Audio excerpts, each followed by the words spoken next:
Povos e povas. No episódio de hoje eu quero falar para vocês como é mais difícil viver na e da floresta do que parece. Se liga aí. Existe um dado que é muito constante. As pessoas que vivem relativamente próximas às zonas urbanas na Amazônia, elas tentam a todo momento vir para a zona urbana. E só quando malogram, não dão certo, que voltam para a zona rural.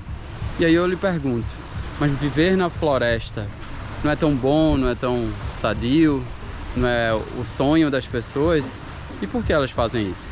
Viver na floresta não é uma coisa fácil. Imagine que todo o seu sustento você tem que tirar da floresta. Quando a gente fala de Amazônia, a gente está falando que o ribeirinho tem que tirar da floresta o peixe, que normalmente ele tira do rio, e também mantimentos que ele pode tirar de uma plantação de açaí que ele tem, ou se ele faz um roçado de mandioca, por exemplo. Isso significa que se ele tem que tirar seu próprio peixe, plantar seu próprio açaí ou a sua mandioca, não existam mercados por perto. Mas ele não vive sozinho como regra. Por que eles não vivem sozinhos? Porque existe uma figura na Amazônia que é a figura do atravessador. E essa figura é um tanto ambivalente. O atravessador é o que faz o transporte de uma mercadoria, de um produto natural obtido pelo extrativista, como o açaí, e leva para um mercado varejista.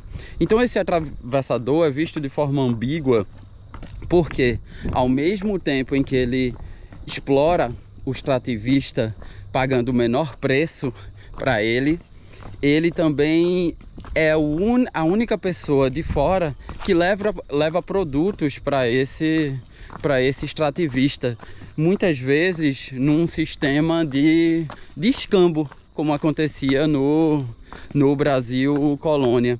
Então tem determinados produtos necessários à sobrevivência do ribeirinho, do extrativista, que ele só consegue com atravessador, e é esse mesmo atravessador que pode explorar ele. Os amazônidas não estão sujeitos só a esses atravessadores que às vezes beneficiam e às vezes os prejudicam.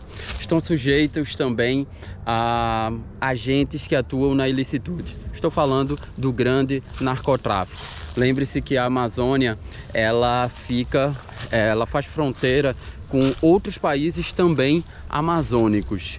Países esses produtores de cocaína para o mercado internacional. Eu estou falando da Bolívia, eu estou falando da Colômbia e eu estou falando do Peru.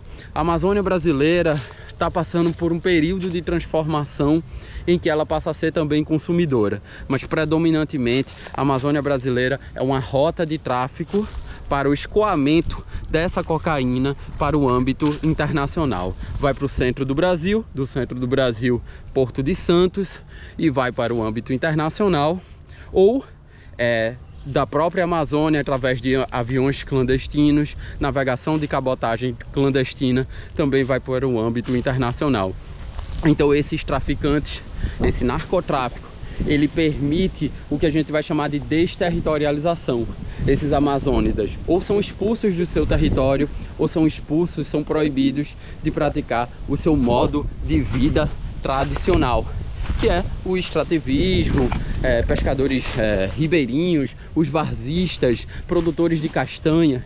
E eles, além de perderem o território, quando não perdem o território, eles são forçados a trabalhar como mão de obra para os narcotraficantes.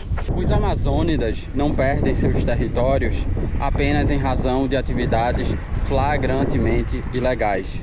Eles também perdem seus territórios em razão da autorização de megaprojetos que são feitos em nome do Brasil. Eu penso nas grandes rodovias como a Transamazônica da ditadura militar, ou a BR Belém-Brasília, ou também a BR Manaus-Porto Velho, que forçaram com que essas pessoas que viviam nesses locais há muitos anos tivessem que sair desses seus locais. Pense também em grandes hidrelétricas, como a de Tucuruí e a de Belo Monte, ambas no Pará. Cansei. E essas hidrelétricas, o efeito delas é, em um primeiro momento, desterritorializar pela retirada, porque essa área vai ser alagada. Desterritorializar também, porque esses rios que tinham uma determinada vazão e eram propícios para a navegação e a pescaria, não tem mais essa vazão. Então alguns peixes não existem mais nesse rio e alguns desses rios, alguns trechos, não são mais navegáveis. Pense também nas extrações de minério de ferro que existem na Amazônia, todo tipo de minério, né? Eita, ai, ai. E melhor por aqui. Essas extrações são feitas com autorização do poder público. Muitas delas são feitas com autorização do poder público. Só que temos que utilizar um conceito para entendê-las, que é um conceito trazido de Michel Foucault, que é a chamada gestão dos legalismos. Ou seja, essas grandes mineradoras, elas formam grandes grupos de pressão que fazem com que o Estado desrespeite alguns parâmetros legais de forma escamoteada para autorizar os seus serviços. Como, por exemplo, se temos um projeto de assentamento e a mineradora X, que é essa terra desse projeto de assentamento, um dos critérios é verificar se esse projeto de assentamento desse PA, ele está ocupado ou não. Então, se é notório que ele está desocupado, o poder público não precisa nem ir lá fiscalizar essa ocupação. É só haver um registro no procedimento administrativo que esse PA está desocupado. O poder público não vai fiscalizar, já que ele tem uma justificativa jurídica, e portanto ele concede essa terra, que em geral do PA é uma terra pública, para essa grande mineradora. As pessoas que moram nesse projeto de assentamento, nesse meu exemplo, elas vão sofrer desterritorialização e certamente serão cooptadas por essa mineradora para trabalhar no próprio garimpo.